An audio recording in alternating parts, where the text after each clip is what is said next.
Hi, Jazz! Happy birthday! Dalaga ka na, hindi na bata. That is good kasi you belong to this big family and alam ko na sorpresa ito para sa'yo. Kaya ito pasalamat po sa Diyos na marami kang kapatid, marami kang magulang dito sa community. And also, ito, kuya mo pa rin ako dito. So kapag may problema, I'm just FB away, okay?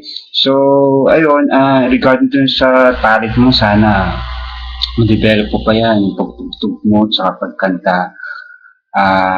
For sure, magagamit mo yan para sa ikalalago ng iyong faith kay Lord.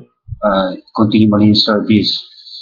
Panigurado, may kahinat na ng iyong gagawain. And most especially, ang isang naipayo ko sa'yo, lagi mong tatandaan yung obedience pa. Obedience sa magulang, sa mga elders, sa mga nakakatanda sa'yo.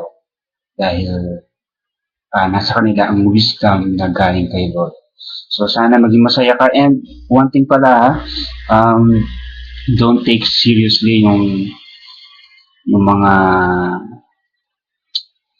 ligaw-ligaw ha, yung ganyan. Okay lang yan, pero huwag mo seryosohin. Bata pa kayo, and marami ka pang mararating. So sana makapag-aral pa ulit. And I hope and I pray na maging masayang birthday mo. Salamat sa mga kuya mo at mga ate mo na nag-prepare para sa iyo. So God bless and see you soon. Sana makauwi din ako. Okay, God bless. Enjoy.